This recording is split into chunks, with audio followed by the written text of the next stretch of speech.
9 দফা দাবিতে এবার কর্মবিরতি ঘোষণা করেছে বাংলাদেশ পুলিশ। প্রায় 1 মাস যাবৎ চলা ছাত্র আন্দোলনের পর পদত্যাগ করে দেশ থেকে পালান সাবেক প্রধানমন্ত্রী শেখ হাসিনা। তবে এর মধ্যে ঘটে গেছে বহু হতাহতের ঘটনা। পুলিশের গুলিতে রাজপথে প্রাণ হারিয়েছে বহু ছাত্র। এই ঘটনার জেরে বিক্ষুব্ধ জনতার আক্রমণে প্রাণ গেছে বেশ কিছু পুলিশ সদস্যেরও। এরই প্রতিবাদে 9 দফা দাবিতে কর্মবিরতি ঘোষণা করেছে বাংলাদেশ পুলিশ।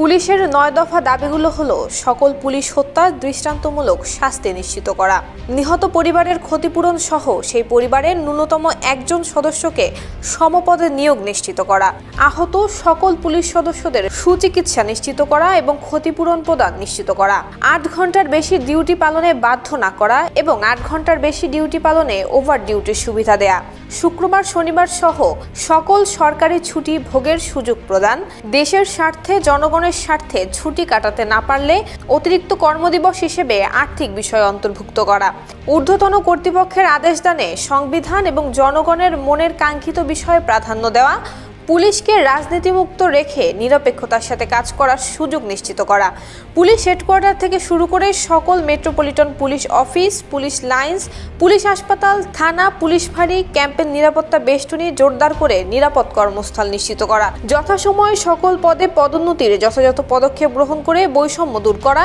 এবং বদলির আদেশ দানে নিজ জেলার নিকটবর্তী জেলার প্রাধান্য নিশ্চিত করা, বাংলাদেশ পুলিশ বাহিনীর মর্যাদা রক্ষায় পুলিশ সংস্কার আইন প্রণয়ন করা, যেন বাংলাদেশে পুলিশ বাহিনীর সদস্যরা দ্রুততম সময়ে যে কোনো সিদ্ধান্ত গ্রহণ করতে পারে।